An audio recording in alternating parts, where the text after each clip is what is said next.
video. So today's video is a bit of a follow-on from June's video on digital art for absolute beginners. I promised that I would give you sort of a mini tutorial to cover some of those things we talked about in that video. So here is that tutorial. Today we will briefly cover these aspects, but if you want to see anything in a little bit more detail, you can go ahead and watch last month's video for that. Today we'll be creating little mushroom creatures that I like to call mushlings. And if you follow along today, I would love to see your mushling creations. So if you post it on Instagram, TikTok, or anywhere else, don't forget to tag me at RAYNCLOUD art so I can see it, and I will share my favorites to my Instagram story. Before we go any further, I want to remind you that my Squish the Frog Kickstarter is still going. It's got about 8 days left and it's going so well. We're just trying to unlock those final stretch goals. So if you want to grab yourself one of the cutest froggy pins, go ahead and check the link in my description to go and pledge for yours. As you already know, we're going to be painting a mushling today. This was my first one that I ever did, and this is available as a print over in my Ko-fi. What's really fun about these mushlings is that you can kind of add your own twist. You can change the color, change the shapes. I'll just be covering the fundamentals that you need to know to create one. So let's go ahead and get started.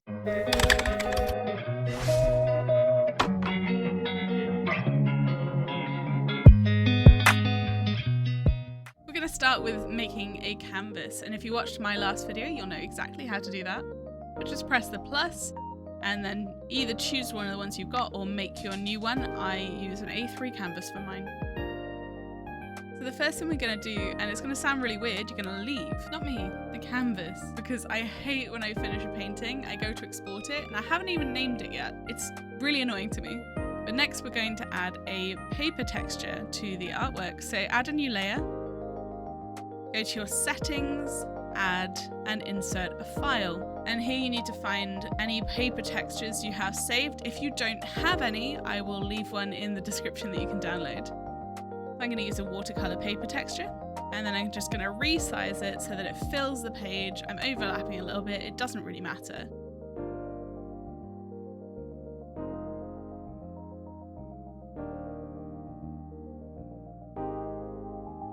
We're going to change that layer mode to multiply. Then we're going to rename it paper texture so we remember what we are doing. And then finally lock that layer because it means you won't accidentally draw on it. So we're going to rename this blank layer sketch because that is what it's going to be. And then pick whatever color you want your sketch to be in. I'm going to go for a black. And I'm going to use my sketch brush that I use all the time, but you can choose any one, and I've talked about how to choose one in the last video. And we're going to open that reference window so that we can see everything when we're zoomed in really close and still see the overall picture. So we're going to start with an oval, and you can make this by drawing an oval and then hold your pen where it is and it will turn into a perfect oval. And if you tap this edit button at the top, you can move these nodes around to change the shape. We're going to make that a little bit pointier at the top, and then erase any of the construction lines. Now you don't have to make it pointier, you could have a really flat mushling, you could have a really rounded mushling, but I like the pointier top. And I'm gonna add this S curve at the bottom, and that will allow us to have a bit of a peekaboo of the inside of the cap. But again, you don't have to, do whatever brings you joy. We're gonna keep erasing those construction lines to try and keep it a little bit tidier, but don't worry about it being neat, it's gonna be rough, it's a rough sketch. For the stalk, you want to draw a circle, and to make a circle, you want to draw your circle shape roughly. Hold down your pen and it will form into an oval, and then hold with one other finger and it will turn it into a perfect circle. And then just connect that to the cap. You can make this a really short stem or a really long stem or a really fat stem, just to add your own little character to your mushling. I'm just refining the shape of that cap again to get it exactly how I want it.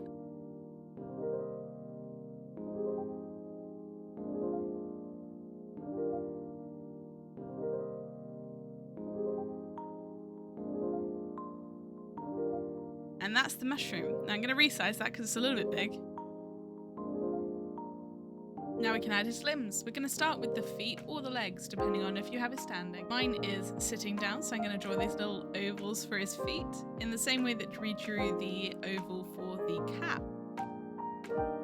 We're just going to erase the stem lines in the feet so that the feet are in front.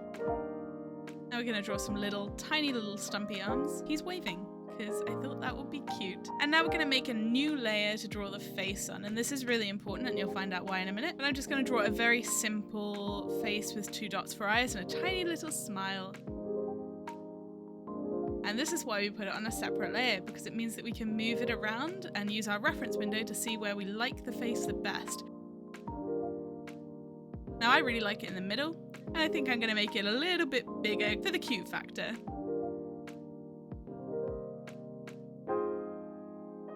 I'm going to sketch in those little blush lines so I don't forget them later. I will, but you know. And I just want to show you how you can make so many different expressions with like a really simple 2 dots and a tiny little smile. So depending on how you draw those dots, you can erase like bits at the top and bits at the bottom to make them angry or evil or happy or sleepy. And it's so versatile for such a simple design. So here you can see me drawing the circles and then erasing the bottom to make a really happy face.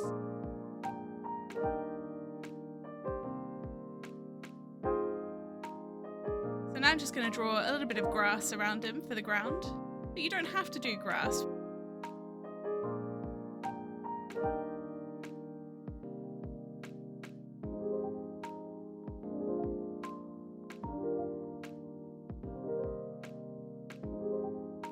I'm going to hide my grass layer and do a little oval for the ground just so we can see what that looks like as well. Yeah, that would be really cute too, but I like the grass for this one, so I'm going to stick with that.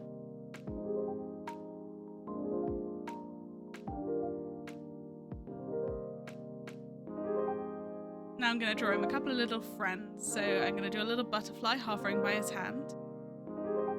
You could do all sorts of things. You could do a little caterpillar on the cap, you could do a snail.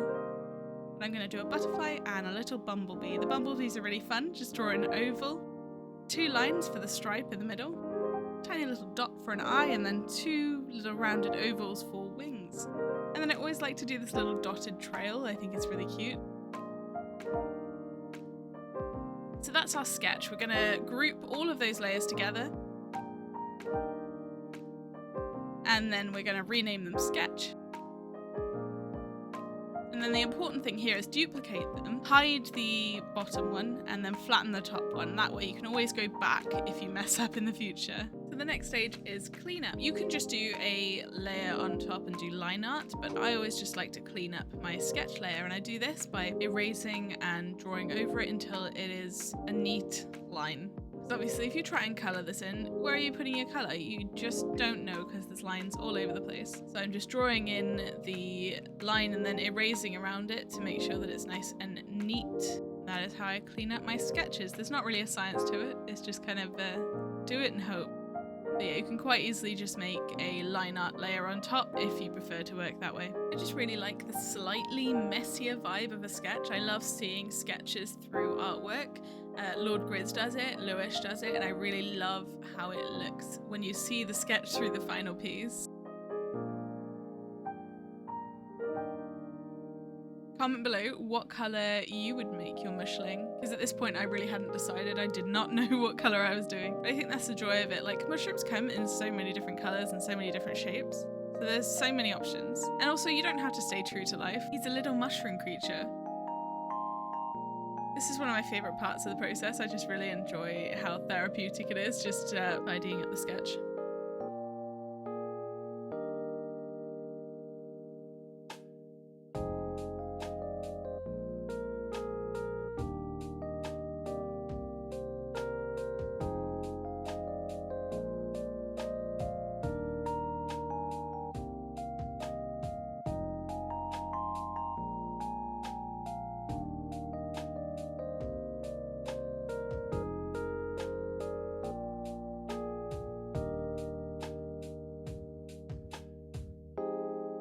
The next stage is base colour. So I'm going to add a new layer underneath the sketch layer, and I'm going to use a watercolour brush. Now I'm using the Sanadorable watercolour brush set, but you can use any of the built-in watercolour brushes or even a round brush. If you use a round brush, be sure to drop the opacity to about 50% to get that watercolour effect. So I'm going to fill in just the body with this base yellow colour, but again, you can play around with the colours, pick whatever you want. I'm just erasing around it just to neaten it up, but it doesn't have to be perfect.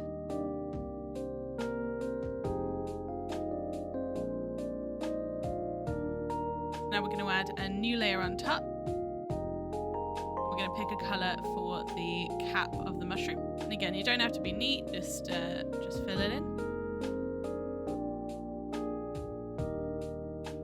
Going around the edge first, just so I can like keep it a bit tidier.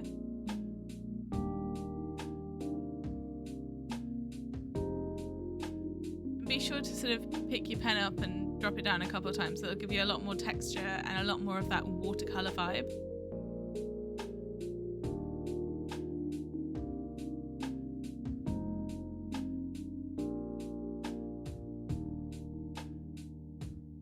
Go ahead and fill it in.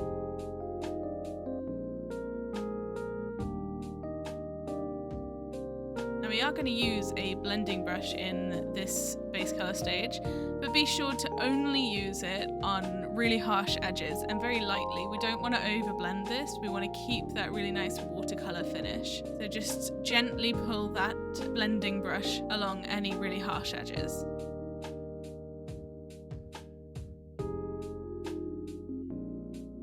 Again, I'm just going to erase around the edge to tidy it up. I really didn't like this colour, so I went into the hue, saturation and brightness adjustment. I dragged the hue slider around to get this really nice purple colour.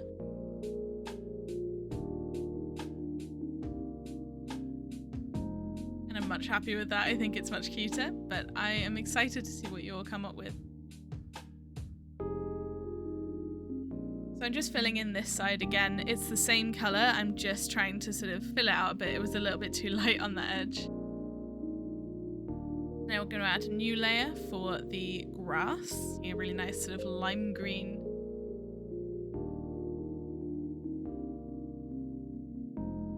And again, don't feel the need to be neat. This is watercolour. It is supposed to be messy. It's supposed to be chaotic. That's kind of the joy of it, you know?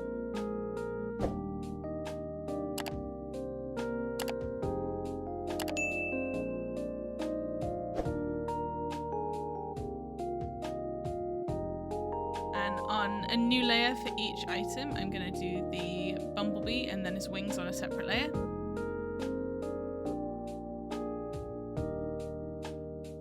And the butterfly body and the wings again on a separate layer.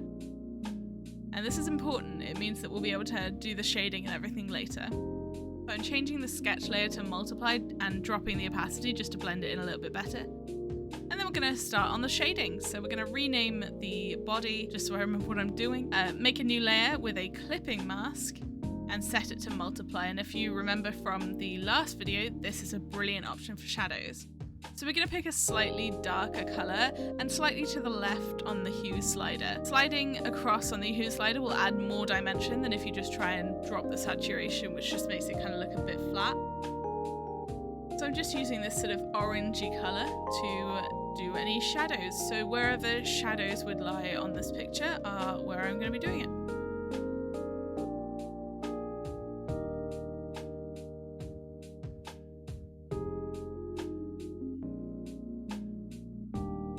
And I'm being sure to gently blend off those harsh edges, but not a lot. I'm going to add a bit of dimension to the feet in the same way to make them look a little bit more 3D.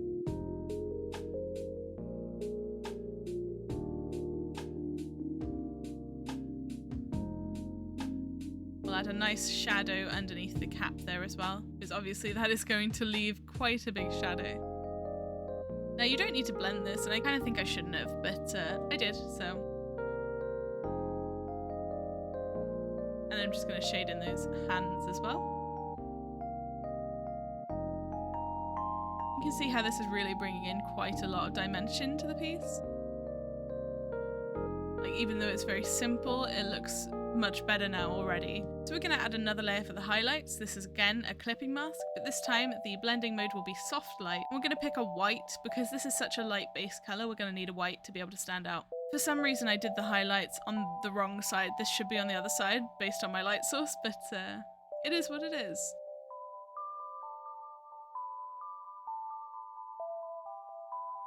Soon the forest will let me rest forever.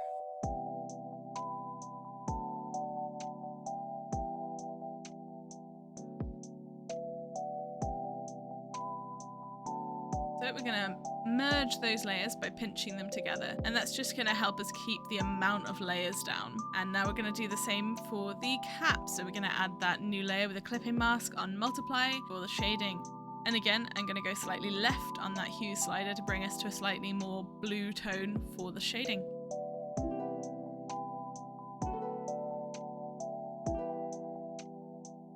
And obviously you're gonna need it darker underneath the cap because that's not getting any light. And then on the left because I put my light source on the right, even if that doesn't reflect in the body.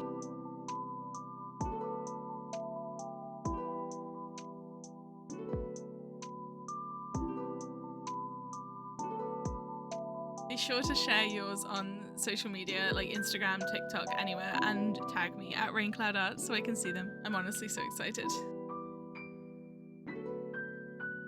So I'm picking a slightly darker colour just to emphasise those really deep shadows.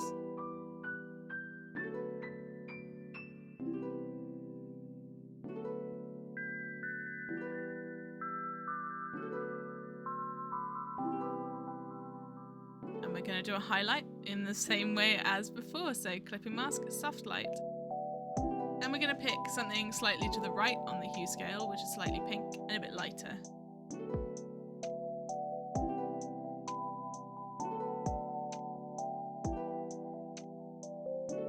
You know, I'd love to see someone do an inky cat mushroom. Do that, please tag me.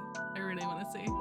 So now is a fun part. We are going to merge those layers together by pinching them just like before. And now we're going to pick an eraser and we're going to go for a really textured eraser. I want you to go through all of your brushes and find a texture that you really like. And then just erase with that so that you can give this cap like a really cool pattern. This is like a leafy one.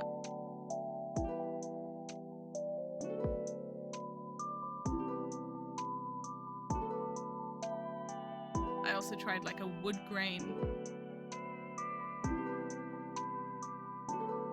There are so many options in your brush set. I ended up settling on this one that kind of looks like you've absorbed the watercolor with tissue paper. So I made these little dots like on a toadstool. I thought it was really fun. You can have so much fun with this.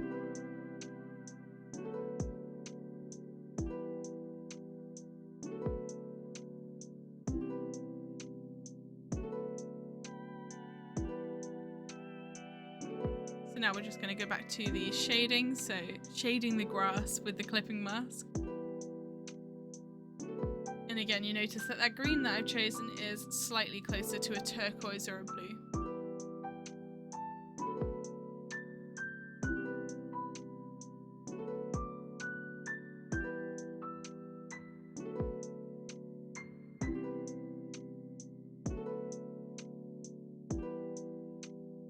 If you've watched this far, leave a little mushroom emoji in the comments so I can see. So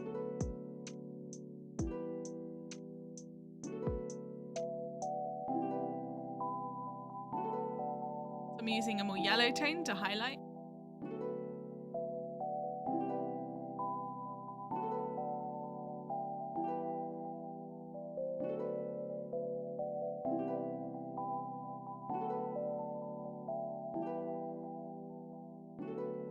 So this one's a little bit different. I'm doing the black stripe on the bee. So what I'm going to do is I'm going to set the layer to alpha lock and choose a black brush just so I can fill in that stripe and it'll be on the same layer as the original base color.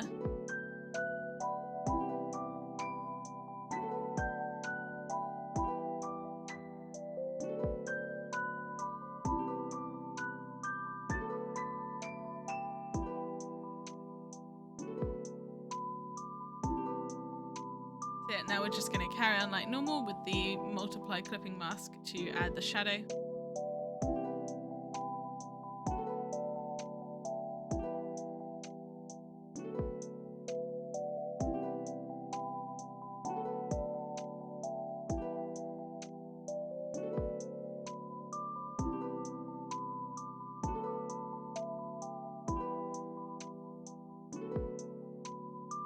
And then a soft light clipping mask to add a highlight.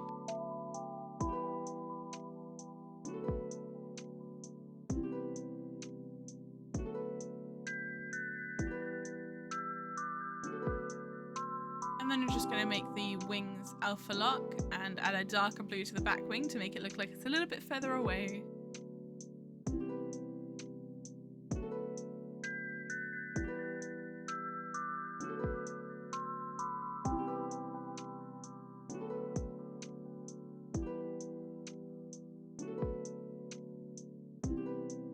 pinch them together. I'm actually not going to highlight or shadow the butterfly because I don't think it needs it, so I just pinched those together to merge them. And now we're going to go back to that sketch layer and we are going to just trace around the eyes and the mouth, and then click copy and paste at the bottom so that we can put them on a separate layer and they can be nice and bright and strong. I forgot to do the blush, which I said I was going to forget to do, but I'm going to add another layer on top of the body layer to add that blush in this nice sort of reddish pink tone. And I'm going to use a soft edged wet brush, but you can just use an airbrush or any other brush that has kind of a soft outline.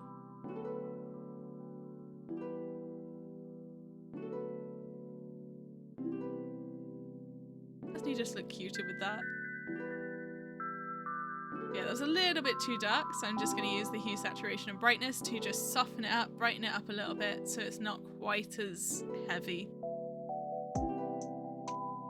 I think that looks great.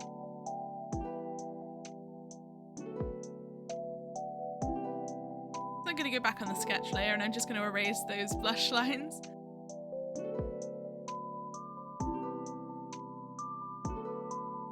And then I'm going to use a detail brush on another layer to add a little bit of extra detail. So we're going to add some lines in the blush.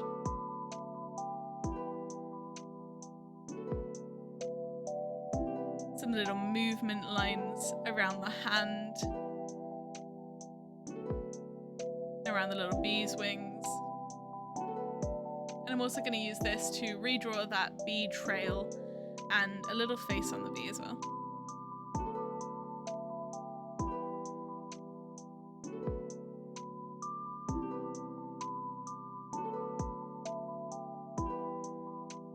And I'm going to add a nice bit of detail on that butterfly.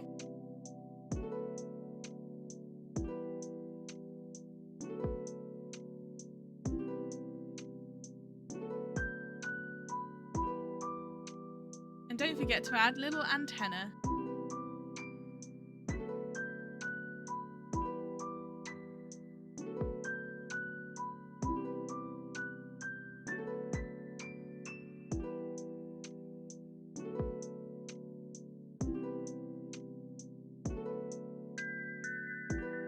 I'm just going to go back into the sketch layer and erase the original trail sketch because it doesn't look very neat.